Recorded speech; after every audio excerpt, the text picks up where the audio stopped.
저희가 오늘 계속 살펴보는 것은 사도행전 17장 말씀입니다. 저희가 이 사도행전 17장을 살펴보면서 저희가 16장에서 봤던 빌립보가 생각이 나실 거예요. 바울과 함께했던 선교팀이 마케도니아의 첫 성이었던 빌립보에 들렸었죠. 그 빌립보에서 하나님께서 놀라운 역사를 이루어 주셨습니다.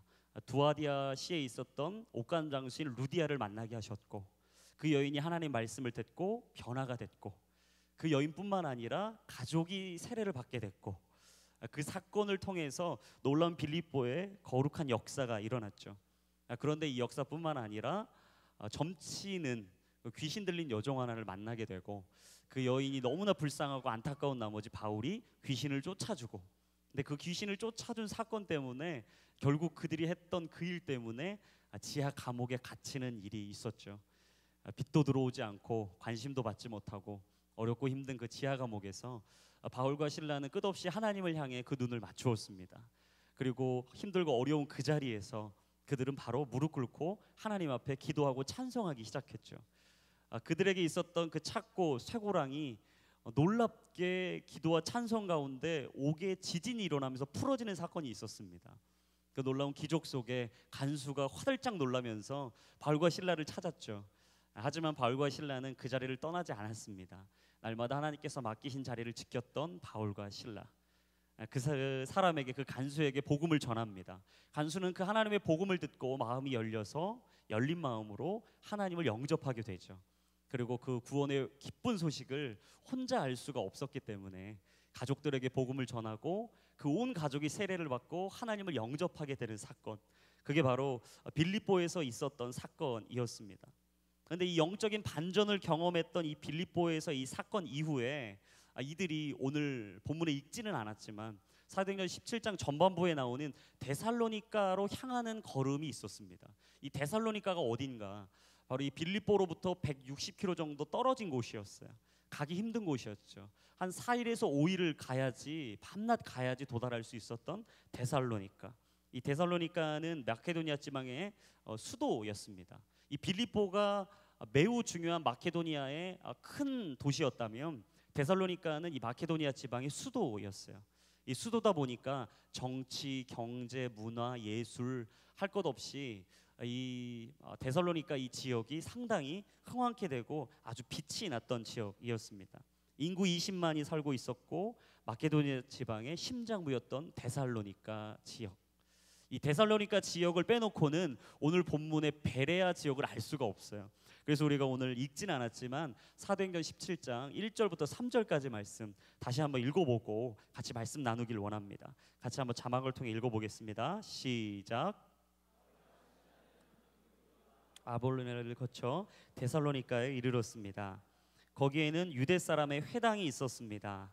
바울은 늘 하던 대로 회당에 들어가 3주 동안 안식일마다 성경에 대해 사람들과 토론했습니다. 그리스도가 고난을 받은 후 죽은 사람들 가운데서 살아나셔야 했던 것을 설명하고 증명하며 말했습니다. 그리고 내가 여러분에게 선포하는 이 예수가 바로 그리스도이십니다 라고 전했습니다. 이 빌립보를 떠난 이 바울 선교팀이 암비볼리하고 아볼로니아를 지나서 이 데살로니가에 도착합니다. 이 바울 선교팀이 늘 그랬듯이 새로운 지역에 가면 했던 행동이 있죠. 어디를 찾았습니까? 회당을 찾았어요. 계속해서 설교 때 말씀드리지만 이 회당이 어디죠? 유대인 10명만 되면 지을 수 있었던 회당, 바로 하나님의 말씀을 전하고 서로 논하고 강론하고 이야기하고 간증을 나누고 살아계신 하나님의 역사를 나눌 수 있었던 곳, 바로 그것이 회당이었습니다.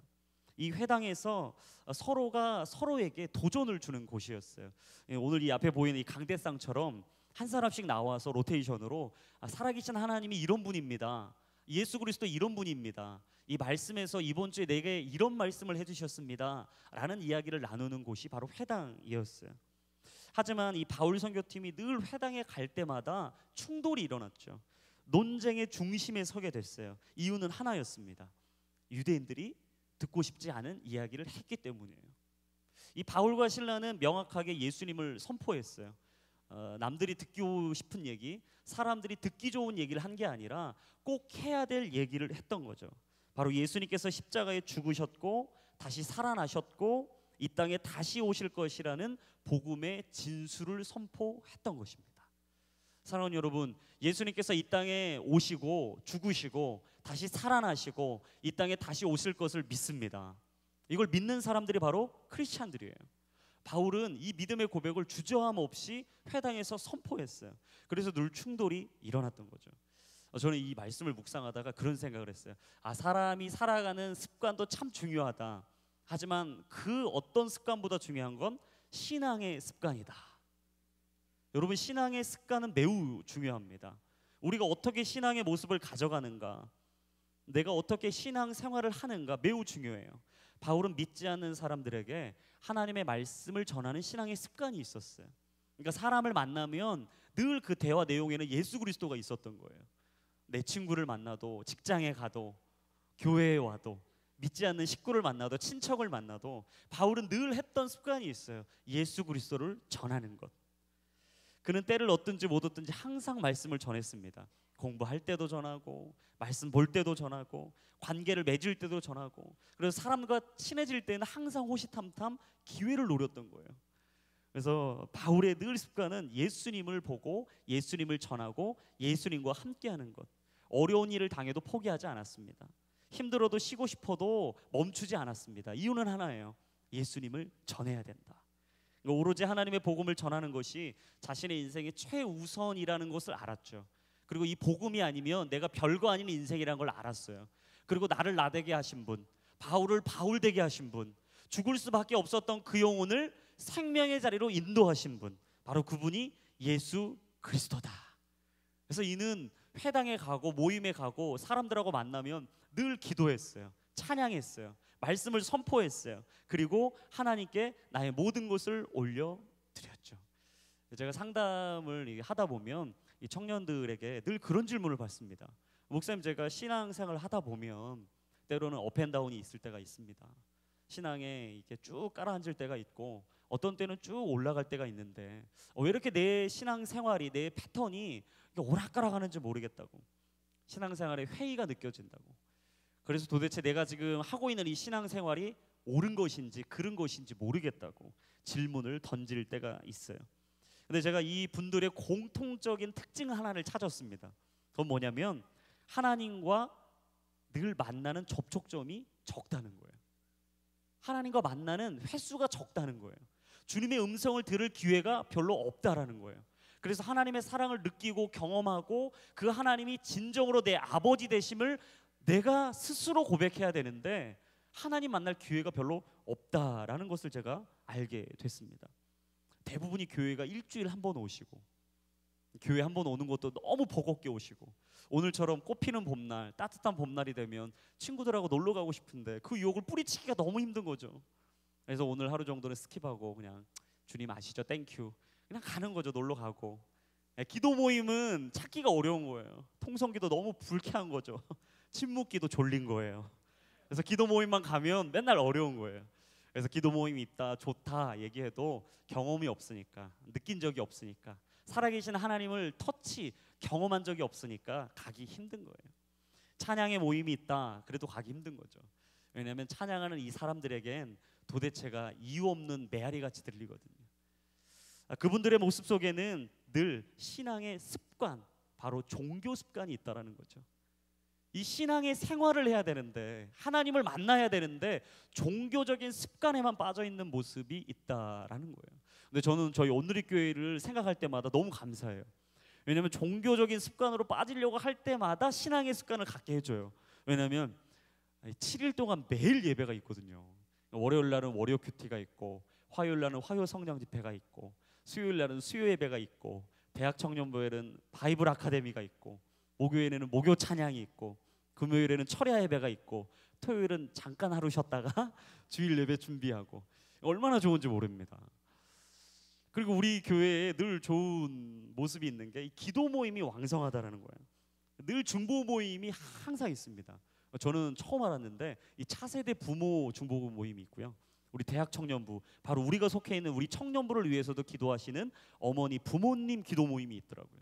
그리고 각양각색 열방을 위해서 중보하는 기도 모임. 늘 찬양 끊이지 않아야 되죠. 저는 항상 이 찬양에서 끊이지 않기 위해서 제 차를 타면 항상 두 개의 채널을 맞춰 놓습니다. 98.1과 106.9, CBS와 CTS를 딱 맞춰 놓고 늘 그곳에서 울려 퍼지는 찬양과 성경 말씀을 들어요. 그리고 제 어플에는 항상 찬양이 울려 퍼질 수 있도록 유튜브에서 찬양을 찾고 서치하고 듣고 내 영혼을 채우고, 이유가 뭡니까? 내 영혼이 살아나게 하기 위해서.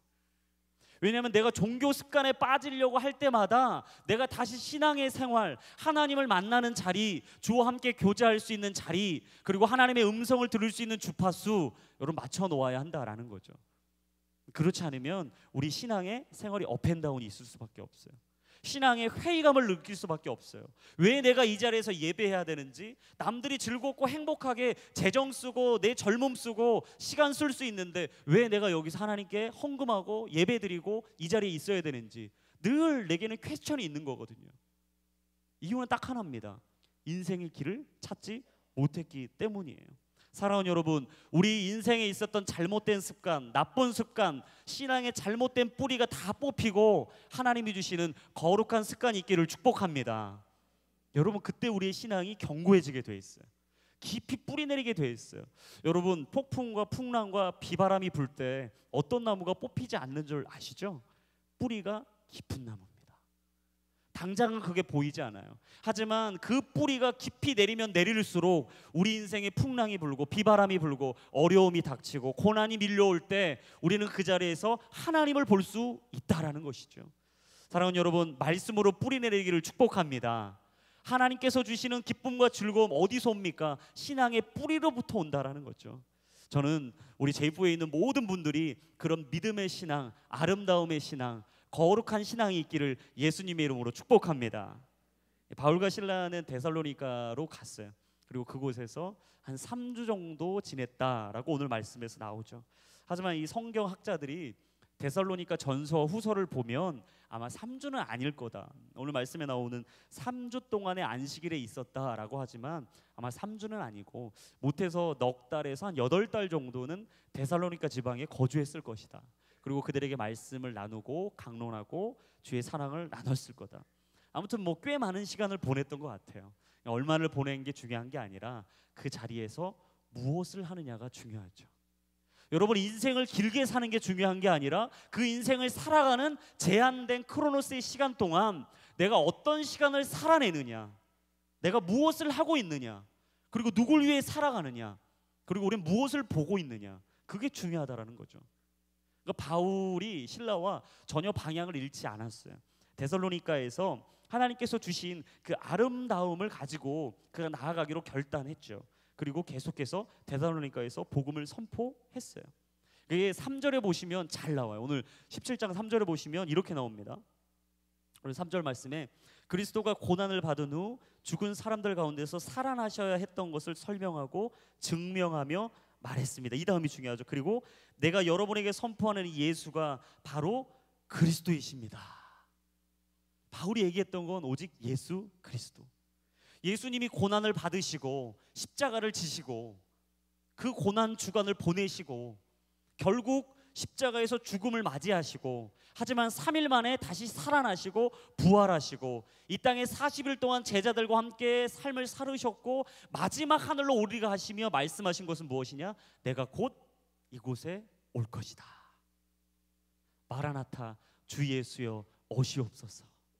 여러분, 마라나타 주 예수여 어서 오시옵소서. 여러분, 이 신앙의 고백 어떤 고백입니까? 믿음의 고백인 거죠. 신앙의 고백인 거죠. 이 바울과 실라는 날마다 이 고백 안에 있었다라는 거예요. 이 놀라운 구원의 복음을 선포하자 이 몇몇 유대인들과 많은 그리스도인들, 귀부인들이 하나님께 돌아왔다라고 나옵니다. 하지만 이 모습을 봤던 이 많은 유대인들이 이 시기하는 마음이 올라와서 이 있었던 시장에 있는 불량배들을 꼬셨어요. 이 불량배들을 꼬셔가지고 꼬드겼던 얘기가, 너희들이 바울과 실라가 하는 이 선교 사역을 막아주면, 가로막아주면 내가 너희들을 잘해주겠다, 어렵지 않게 살게 해주겠다. 꼭 무슨 진리를 따라가는 사람들을 가로막는 걸림돌처럼 이들이 갑자기 나와서 이들을 탄압하기 시작해요. 꼭 네로 황제가 자신이 그 도시에 다 불을 지펴놓고 이 불을 지핀 사람들은 그리스도인들이다, 크리스찬들이다. 그리고 그래서 그들을 다 죽여야 된다라고 탄압했던 것처럼 지금 바울과 실라를 반대하고 있던 유대인들이 지금 바울과 실라의 선교 사역을 막고 있습니다. 이 막고 있는 상황 속에서 바울과 실라를 숨겨줬을 것이라고 생각되는 한 사람, 야손이라는 집을 쳐들어가죠. 그리고 이 야손을 신문하기 시작해요. 그 신문의 내용이 17장 6절과 7절에 나와 있습니다. 우리 같이 한번 자막을 통해 6절과 7절 한번 읽어보겠습니다. 시작.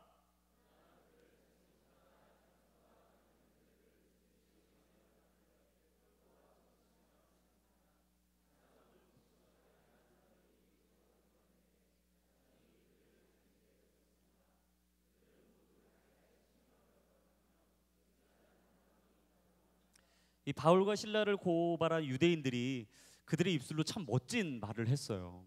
오늘 본문 보시면 이렇게 얘기하죠. 세상을 온통 시끄럽게 하는 사람들이 이곳에 왔다. 여러분, 세상을 시끄럽게 하는 사람들이, 이 온통 시끄럽게 하는 사람들이 세상에 왔다. 이게 무슨 얘기죠? 정말 이 하나님께서 이들을 통해 온통 세상이 시끄럽고 복잡하다라는 얘기죠. 크리스찬의 정체성을 명확히 집어준 거예요. 크리스찬은 어떻게 살아야 되는가 정말 이들이 명확하게 그들의 입술로 얘기해 준 겁니다. 가는 곳곳마다 이들이 시끄럽게 한다. 여러분, 하나님을 믿는 크리스찬들은요, 세상을, 사람을 시끄럽게 하는 사람들이에요. 부정적인 말이 아니라 긍정적인 의미로 시끄럽게 하는 거죠. 여러분, 믿는 사람들이 그 자리에 있는다, 조용하다, 이상한 겁니다. 하나님을 따라가는 사람들이 모여있는 순모임이다, 근데 조용하다, 이상한 거예요. 우리가 모이는 예배의 자리다, 근데 이 자리가 전혀 감동이 없고 내 마음에 울림이 없고 열심이 안 생기고 하나님을 향한 열심과 열정, 불타는 마음이 안 일어난다, 문제가 있는 거예요. 여러분, 우리가 모이는 곳곳마다 거룩한 열정이 일어나기를 축복합니다. 왜냐하면 살아있다라는 것은 무엇인가? 생명을 낳는 거죠. 내가 하나님 안에서 살아있다, 내가 살아있는 신앙을 고백할 수밖에 없는 거예요. 오늘 꼭 유아 세례를 받은 우리 두 아이의 인생처럼 부모님이 내가 신앙 안에 있다, 무슨 얘기입니까? 내 자녀들을 주님 앞에 드릴 결단이 돼 있다. 내가 하나님 안에 살아있다, 믿는 자다라는 것은 무엇이냐? 내가 일주일 동안 살았던 그 신앙의 삶을 이 믿는 자들에게 도전을 두고 이야기하고 고백하지 않고는 내 마음이 견딜 수 없다라는 거죠. 즐거운 일, 행복한 일, 너무나 나누고 싶은 있는 그 일이 내 삶에 있었다면 여러분, 말하지 않고는 견딜 수 없는 게 정상입니다. 여러분, 순모임이, 여러분의 친구들과 함께 만나는 모임이, 믿는 자들의 교제가 그런 놀라운 축복이 있기를 예수님의 이름으로 축복합니다. 여러분, 그게 바로 믿는 자들의 축복이에요. 바로 세상의 시끄러움은 소음이지만 믿는 자들의 시끄러움은 홀리 임팩트, 거룩한 충격입니다. 우리의 인생이 어떤 인생을 살아야 되냐? 거룩한 충격을 주는 인생을 살아야 된다. 그래서 우리 오늘의 교회 대학 청년부의 슬로건이 홀리 임팩트예요. 오늘 뭐 처음 오신 분들이나 교회 얼마 안 다니신 분들 모르셨을 텐데 우리 대학 청년부에 있는 슬로건이 홀리 임팩트입니다. 뜻이 뭐죠? 거룩한 충격. 같이 한번 선포하겠습니다. 거룩한 충격. 여러분, 거룩한 충격이란 건 뭐죠? 방어적이지 않다라는 거예요. 소극적이지 않다라는 거죠. 적극적인 거예요. 진취적이라는 거예요. 공격적이라는 거예요. 행동하지 않고는 멈출 수 없다라는 거죠. 바로 세상에 충격을 주는 사람들, 거룩한 영향력을 미치는 사람들, 바로 그 사람들이 믿음의 사람, 바로 우리 크리스찬이다라는 겁니다. 저는 우리가 서 있는 모든 곳곳마다 이 거룩한 충격이 있었으면 좋겠어요. 믿음의 충격, 소망의 충격, 사랑의 충격, 세상은 할 수 없는 것을 해낼 수 있는 믿음의 역사, 바로 우리 모두가 충격 덩어리가 되기를 축복합니다. 그러니까 가실 때마다 그러니까 사람이 충격받아야 돼요. 그러니까 만났는데 야, 너 왜 또 왔냐? 늘 똑같은 얘기 그만 좀 해라, 이런 얘기를 들으시면 안 됩니다. 사람을 만나면 이 사람이 끌리는 사람이 있어요. 그러니까 사람을 만나면 또 만나고 싶은 사람이 있습니다. 어떤 사람이죠? 내게 늘 도전을 주는 사람, 내게 감동을 주는 사람. 여러분, 하나님을 믿는다는 건 무엇이냐? 그 사람에게 도전을 준다는 얘기죠. 선한 영향력을 미친다는 얘기죠. 그리고 그 인생에 노크한다라는 거예요. 마음의 문을 열어달라고, 인생의 문을 열어달라고, 당신에게 그렇게 빗장의 문이 닫혀 있는데 그 문을 열어달라고 늘 노크하는 인생. 그게 바로 크리스찬 믿음의 인생이에요. 야, 어떻게 하면 저렇게 희생을 할 수 있을까? 저 사람은 어떻게 하면 저렇게 물질을 자신을 위해 쓰는 게 아니라 하나님을 위해 쓸 수 있을까? 어떻게 하면 저 사람은 저런 젊음의 때 왜 자기를 위해 사는 게 아니라 하나님을 위해 살려고 그럴까? 어떻게 저 사람은 피곤하고 어려운 거 뻔히 나랑 똑같이 사는 것 같은데 새벽을 깨우고 새벽 기도를 가고 홀리스타를 가고 기도의 자리가 있으면 늘 그 자리를 찾아가고 말씀을 강론하고 서로 도전하고 나누고 그 마음의 사랑을 이야기하고 그리고 헐벗고 굶주린 사람들의 이웃이 되어주고. 왜 그렇게 살 수 있을까? 여러분, 그 이유는 딱 한 가지입니다. 바로 예수 그리스도가 우리의 아버지이시기 때문에, 예수님이 우리의 왕이시기 때문에, 예수님이 죽을 수밖에 없는 우리를 살려주셨기 때문에. 여러분 스스로를 과소평가하지 않게 되길 바랍니다. 여러분은 능력 있는 분입니다. 여러분들은 하나님이 주신 성령의 기름 부음을 받은 믿음의 사람들인 줄로 믿습니다. 여러분 담대하세요. 쭈뼛쭈뼛하지 마세요. 그러니까 항상 이 어렵게 사시는 분들 보면, 이 늘 어려운 가운데 힘들어하시는 분들 보면 이 쭈뼛쭈뼛해요. 이 떳떳하지가 못해요. 여러분 없어도 당당하실 필요가 있어요. 지금 당장 내 인생이 안 보여도 당당하실 필요가 있어요. 그 사람 만나도 그 모임 가고 싶지 않으셔도 가셔야 돼요. 별 볼 일 없어 보이니까 모임에 자꾸 안 가거든요. 순모임에 안 나오는 일을 제가 몇 번 상담을 하다 보니까 그러는 얘기예요. 순모임을 하다 보면 이 순모임에 서로 저 사람은 되게 잘 되는 것 같고, 저 사람 인생 기도는 다 들어주는 것 같고, 막 문이 다 열리는 것 같고, 저 사람은 직장을 막 오프라인 할 때마다 막 다 되는 것 같은데 난 안 된다는 거예요. 그래서 가면 나는 나눌 이야기가 없다라는 거예요. 그래서 제가 그분한테 이렇게 얘기했어요. 왜 나눌 이야기가 없습니까? 저는 이렇게 생각합니다. 오히려 자신의 인생에 자신이 취하고 얻은 것만을 이야기하는 사람보다 혹시 자매님, 형제님이 지금 그 모임에 가서 살아있는 여호와 하나님께서 나를 이 자리로 이끄시고 이 부족하고 연약하고 보잘것없는 내게 이 교회로 나올 수 있는 발걸음을 인도해 주셨고, 내가 당신들에게 그 살아있는 주님을 고백할 수밖에 없게 하셨다. 저는 이 고백을 하는 그 자매님, 형제님이 저는 더 귀해 보입니다. 여러분, 어떤 게 보배롭고 존귀한 인생이죠? 어떤 게 하나님이 주신 아름다운 인생입니까? 바로 하나님께서 내게 역사하셨고 이루셨던 그 십자가의 사건, 축복의 일들, 기적의 일들, 기대하고 고대하는 그 일들을 날마다 믿음으로 선포하는 인생. 저는 그 인생이 아름다운 영향력이 있고 거룩한 충격을 주는 인생이라고 믿습니다. 여러분, 우리 절대 인생을 과소평가하지 마세요. 하나님 안에서 여러분들의 인생의 믿음의 눈을 뜨세요. 그리고 주님을 바라보세요. 그 손을 잡으세요. 그리고 그 길로 걸어가세요. 바로 바울이 그런 인생을 살았던 사람이었어요. 절대 그의 인생에는 과대평가하지 않았습니다. 자신을 그냥 그렇게 대충 생각하지 않았어요. 믿음이 있었죠. 담대함이 있었죠. 그리고 그 야손을 고발했던 이 반대파 유대인들은 사실은 정치적인 이 이슈를 가지고 이들이 이 종교적인 이슈와 하나 접목을 시켜서 지금 야손과 뿐만 아니라 바울과 실라까지도 지금 어렵게 하고 있다라는 거예요. 여러분, 야손이 고발한 이 내용은 딱 하나입니다. 이 7절에 보면 명확히 나오는데 우리 7절 말씀을 다시 한번 읽어보겠습니다. 우리 7절 시작. 야손이 그들을 자기 집에 들였습니다. 그들은 모두 가이사의 칙령을 거역하며 예수라는 다른 왕이 있다고 말했다. 지금 이들이 얘기하는 것이 사실은 핵심이에요. 이 복음의 핵심입니다. 뭡니까? 그들은 모두 가이사의 칙령을 거역하며 예수라는 다른 왕이 있다고 말했다. 그러니까 바울의 이야기 속에는 항상 결론이 뭐였습니까? 예수 그리스도.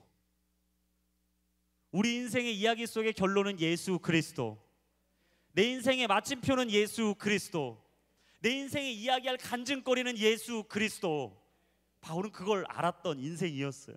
그리고 그 바울은 예수가 왕이다. 예수님께서 우리의 만왕의 왕이 되신다. 곧 오실 분이시다. 만물의 통치자이시다. 높임받기 합당하신 예수 그리스도, 그분이 우리의 왕이시다. 그러니까 사람들이 충격을 받는 거죠. 왜냐하면 가이사가 칙령을 내려서 더 이상의 다른 왕을 이야기하는 크리스찬들을 다 죽게 해라 라고 명령을 내렸는데, 지금 이들이 가이사가 왕이 아니라 지금 예수가 왕이라고 이야기하고 있거든요. 그러니까 이들 마음에 너무 불편했던 거예요. 힘들었던 거예요. 그래서 이들을 계속해서 어렵고 힘들게 한 나머지 드디어 이제 목숨을 앗아가게 하려는 계략을 피죠. 근데 이 소식을 알고 이 바울과 실라를 돕던 이 사람들이 이 상황이 급박하게 돌아가는 걸 보고 이 바울을 베레아 지역으로 이끌어줍니다. 그게 바로 오늘 본문에 나오는 베레아 지역이에요. 우리 오늘 본문의 10절과 11절 말씀 다시 한번 읽어보겠습니다. 시작.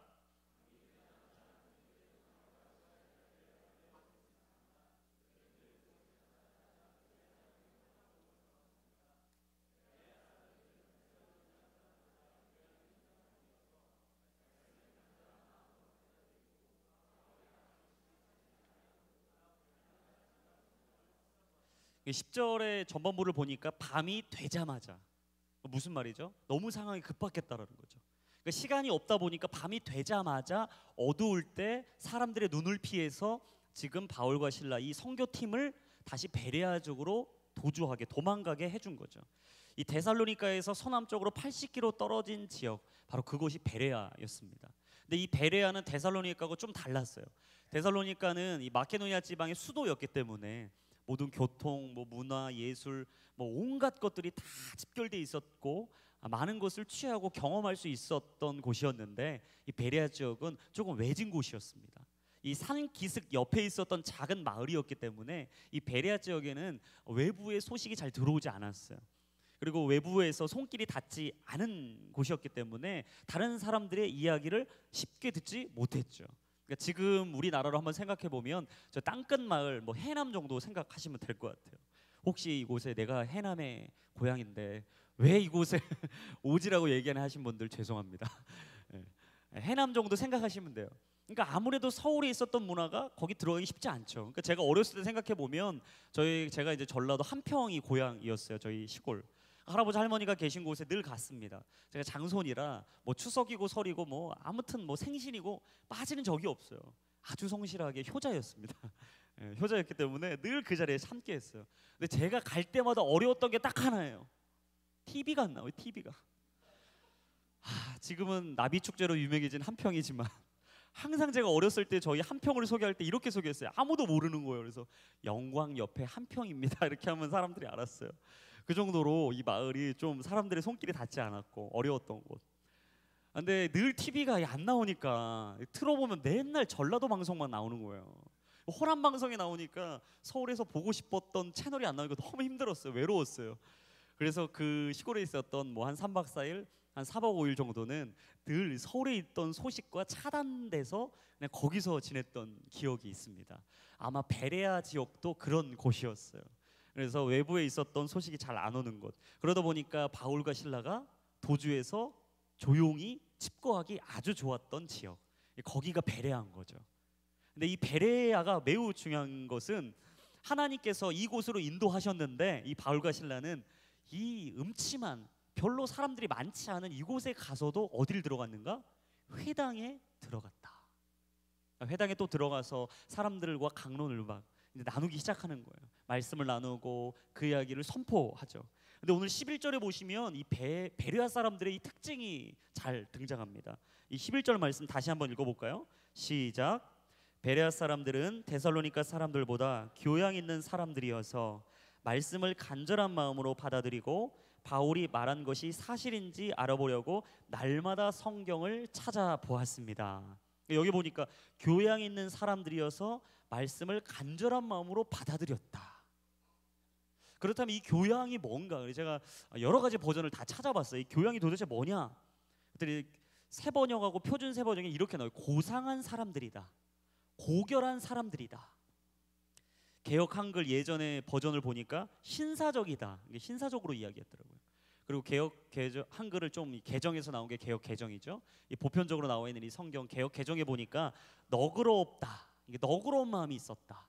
그래서 그들이 하나님의 말씀을 쉽게 들었다. 근데 제가 조금 집중하고 싶었던 번역은 공동 번역, 영어 버전은 NLT였어요. 여기서 뭐라고 나오냐면 마음이 트인 사람들이었다. 좀 다른 말로 하면 뭐죠? 마음이 열려 있는 사람들이었다. 오늘 제가 이 본문의 제목으로 삼은 마음이 열린 사람들, 그 사람들이 베레아 사람들이었다는 거죠. 마음이 트여서 쉽게 다른 사람들이 이야기하는 걸 받아들일 수 있었던 사람들. 여러분 지방 사람들을 생각해 보십시오. 제가 이게 어렸을 때 항상 시골 가면 좋았던 게 딱 하나 있어요. TV는 잘 못 봤는데 사람들이 너무 저를 환대해 주는 거예요. 그러니까 타지에서 온 것만으로도 저를 막 축복해 주는 거예요. 야, 똥개네 뭐 왔다. 무슨 떡네. 예, 그런 거 많이 들어보셨죠? 누구 떡네. 예, 우리 할머니는 금동떡이었어요. 저희 할머니는.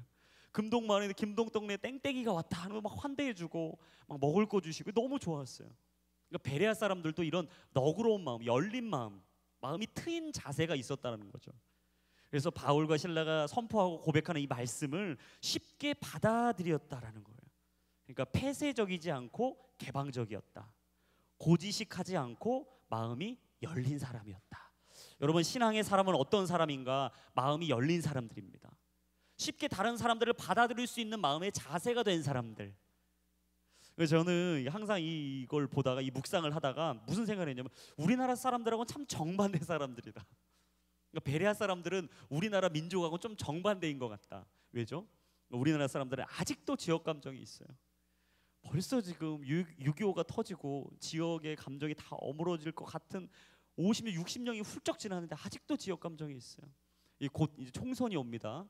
4.13 이제 곧 오는데 이때마다 이제 당의 색깔을 막 이야기하기 시작해요. 공약을 보는 게 아니에요. 그냥 색깔이 중요해요. 빨간 거냐 파란 거냐 녹색이냐 막 이걸 얘기합니다. 할렐루야. 얼마나 폐쇄적인지, 얼마나 막 장벽이 깊은지 모르겠어요.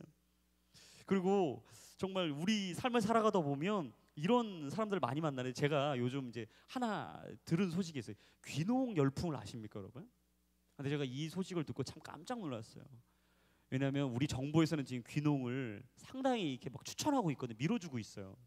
근데 이 귀농을 하라고 지금 얘기하고 있는 정작 이 정부의 모습과는 정반대로 이 귀농을 정착을 해야 될 이 지방, 이 지역에서는 오히려 타지 사람들을 환대하지 않는다라는 거예요. 놀랍지 않으세요? 저는 이거 듣고 깜짝 놀랐어요. 이 귀농을 하면 이 지역에서 사회적인 분위기, 지역적인 분위기 이들을 환대해주고 받아들여줘야 되는데 오히려 그 사람들을 반대하고 못 오게 한다라는 거예요. 텃세를 부린다는 거죠. 그래서 제가 이 텃세 얘기 듣다가 사전을 찾아봤어요. 텃세는 뭐냐? 예, 저 집요하죠? 텃세 했더니 이렇게 나오는 거예요. 먼저 자리를 잡은 사람이 뒤에 들어오는 사람에 대하여 가지는 특권 의식 또는 뒷사람을 업신여기는 행동. 이 텃세라는 거예요. 여러분 직장 가시면 이런 게 얼마나 많아요. 새로운 직장 가실 때 이거 텃세 얼마나 많습니까? 근데 저는 남자들이 텃세 부리는 거 조금 이해할 수 있어요. 군대 갔다 왔으니까. 놀라운 건 자매님들은 군대 안 갔다 오셨는데 이 텃세가 상당히 군대 문화가 상당한 걸 보게 될 때마다 참 우리나라 사람들 특이하다라는 생각이 듭니다. 군대 문화, 텃세, 먼저 온 서열 의식. 언제부터인가 우리나라 사람들이 이런 게 깊이 박혀 있다는 거죠. 사람들을 만나면 쉽게 웃질 않아요. 그러니까 우리나라 사람들은 처음 보면 잘 안 웃어요. 그러니까 여러분들도 지금 전혀 웃지 않고 계시거든요. 우리 옆에 있는 분들 한번 인사하겠습니다. 잘 오셨습니다. 한번 인사해 주세요. 네, 여러분 좀 예배 올 때마다 그냥 사람 보시면요 안 친해도 상관없어요. 몰라도 상관없어요. 저 사람이 나를 미쳤다라고 생각해도 상관없어요. 웃으시면 돼요. 웃는 얼굴에 침 안 뱉습니다. 웃는 사람에게는 매력이 있거든요. 왜냐면 웃는다는 건 무엇이냐? 저 사람이 내 마음에 들어올 준비가 돼 있다. 폐쇄적이지 않다. 벽을 쌓고 있지 않다. 나는 당신을 받아들일 준비가 돼 있다. 그게 웃는 거예요.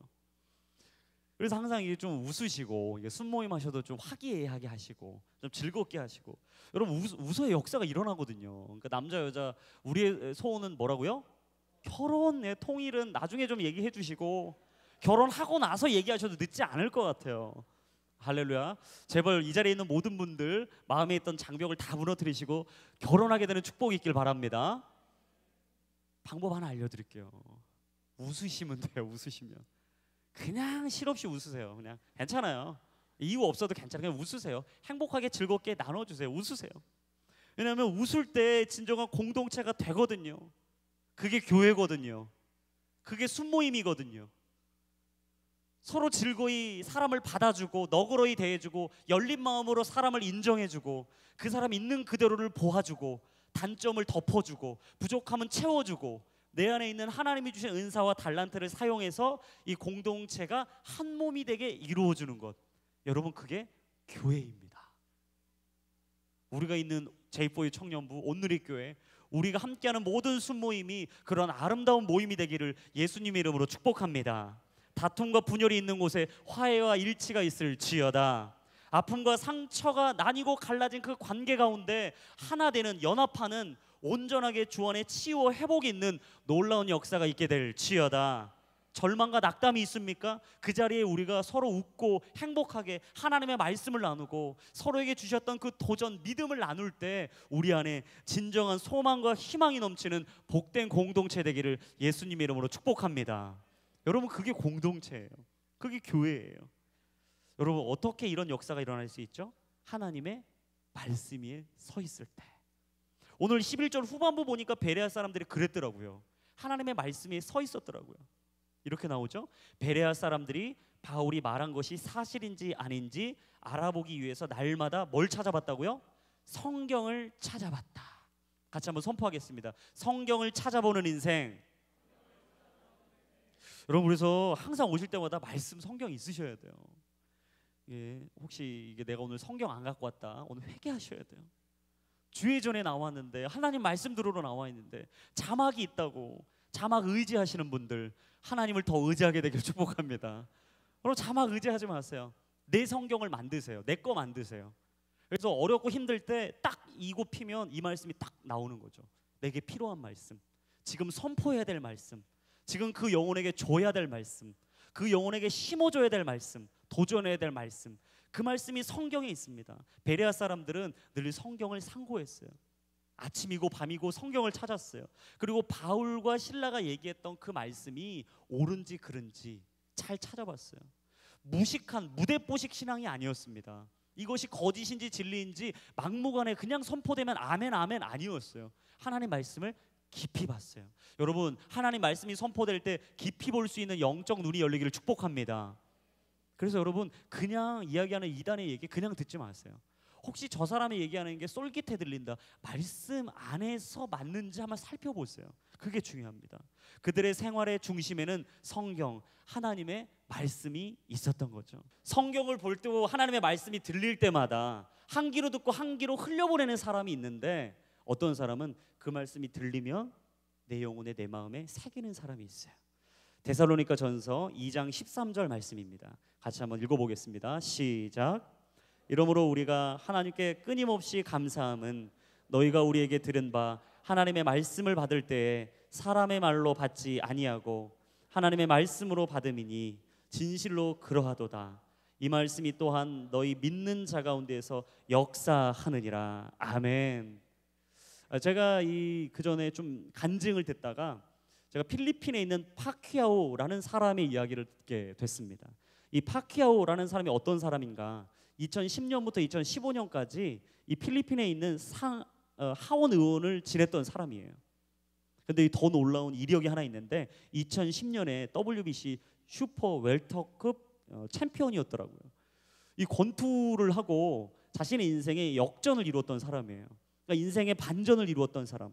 근데 이 사람이 이게 놀라운 걸 더 넘어서 이 사람이 크리스찬이거든요.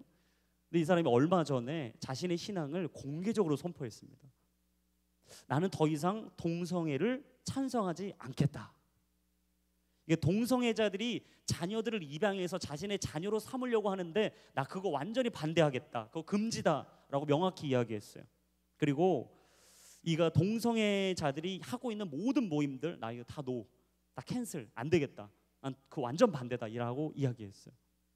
근데 이가 이렇게 이야기한 이유가 딱 하나입니다. 말씀이 동성애를 죄라고 하기 때문에. 말씀 안에 나의 인생은 세워졌기 때문에, 하나님이 말씀으로 나를 삼으셨기 때문에 나는 말씀에 어긋나는 걸 절대 따라갈 수 없다라고 이야기했어요. 놀라운 사실, 그러고 나서 하나님이 문을 열어주신 게 아니에요. 막 갑자기 이렇게 하니까 축복을 부어주신 게 아니에요. 갑자기 그에게 나이키가 스폰십을 갖고 있었는데 이 스폰서 나 끊겠다. 더 이상 너 지원하지 않겠다. 너 네 혼자 해라. 그렇게 네 마음대로 하려면 더 이상 너 후원하지 않겠다라고 이야기했어요.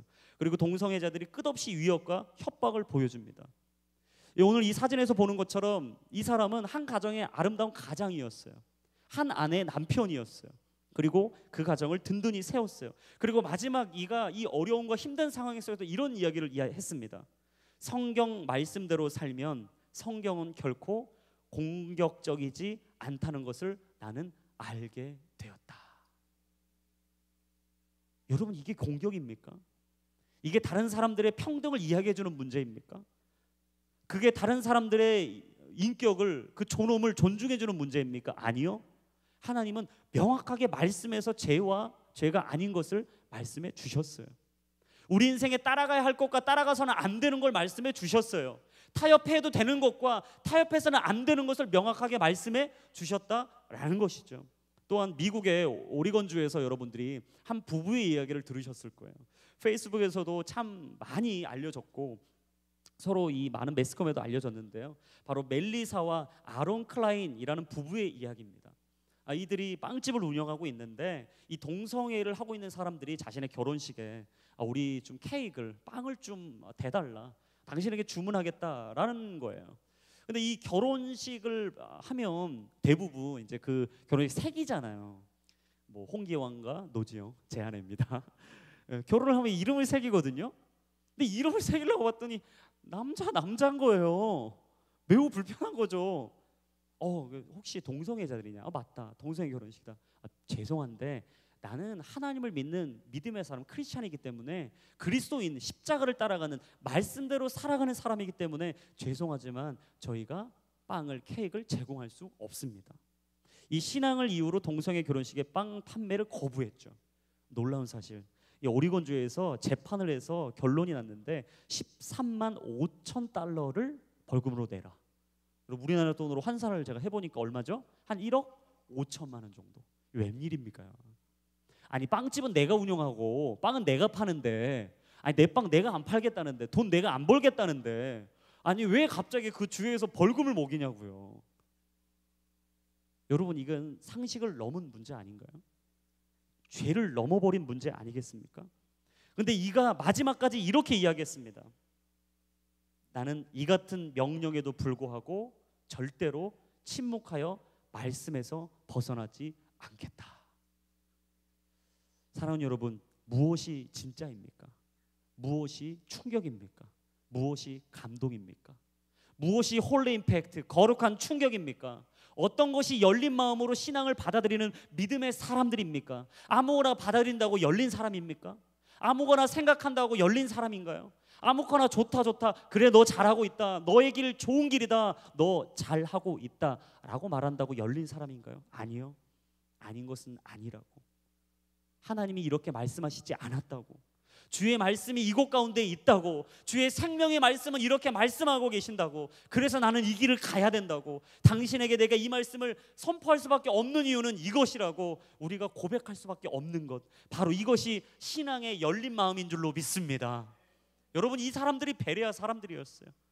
그 신앙에 있었던 많은 이야기들, 날마다 성경 앞에 다가갔어요. 자신의 인생을 말씀 위에 두었어요. 말씀 위에 상고했어요. 그리고 말씀이 아니라고 한 것은 떠나갔어요. 그것을 버렸어요. 그리고 주님의 말씀이라면 굳건히 붙잡았어요.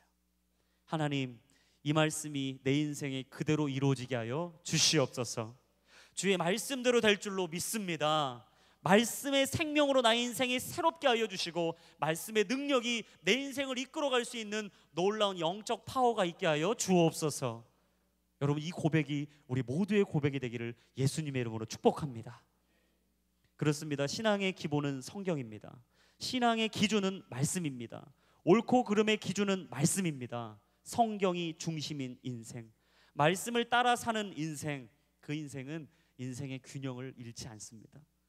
갈 길을 몰라 헤매지 않습니다. 바로 베레아 사람들처럼 균형을 잃지 않고 그 말씀 위에 인생을 두고 열린 마음으로 주의 음성을 듣고 하나님께서 말씀하신 것이라면 그것을 끝까지 고수하고 지키기로 결단한 바로 열린 마음의 사람들, 베레아 사람들. 그 사람들이야말로 진정한 하나님의 음성 앞에 귀 기울이며 주의 뜻 가운데 살아갔던 사람들이죠. 바로 11절에 말했던 그 베레아 사람들, 그 사람들이야말로 교양 있는 사람들입니다. 여러분, 무엇이 교양입니까? 어떤 사람이 교양 있는 사람입니까? 여러분, 교양하면 이렇게 생각하실 수 있어요. 많이 배워야지, 많이 알아야지, 많은 돈을 가지고 있어야 되지. 그래서 학문과 지식과 문화의 폭넓은 지식으로 자신의 삶을 채우는 것, 그게 교양이 아니겠냐라고 이야기할 수 있어요. 하지만 여러분, 오해하거나 착각하지 마십시오. 많은 학문을 배워서 교양이 있는 게 아닙니다. 많은 지식이 있어서 교양이 있는 게 아닙니다. 많은 문화를 접해서 교양이 있는 게 아니에요.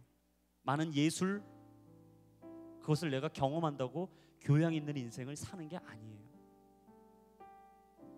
돈과 명예와 권력을 끝없이 쫓아가고 내 영혼의 목마름을 어디서 채워댈지 모른 채 끝없이 그 안에 사람에게 갈구하고 인생의 덧없음을 깨닫지 못하고 그 길 앞에 맴돌고 있는 것, 여러분, 그것이야말로 어리석은 것이고 그것이야말로 아직도 자기 인생의 죽음의 길을 모르는 것, 안타깝고 비참한 인생이 아니겠습니까? 진정한 교양 있는 인생은 성경 안에서 인생을 해석하는 영적인 눈이 열린 인생입니다. 진정한 교양이 있는 인생은 열린 마음으로 사람들과 하나가 되는 인생입니다. 여러분, 자기 생각을 다 내려놓으십시오. 나의 경험을 하나님 말씀 안에 내려놓으십시오. 내가 지금 누리고 싶고 알고 싶고 채우고 싶고 모든 것을 붙잡고 싶는 그 마음, 하나님 말씀에 내려놓으세요. 여러분, 그럴 때 하나님은 우리의 마음을 열어주실 것이고 진정한 교양, 아름다움의 풍성함, 믿음의 담대함, 하나님과 즐거이 갈 수 있는 그 길, 하나님은 그 길로 우리를 이끌어 주실 줄로 믿습니다.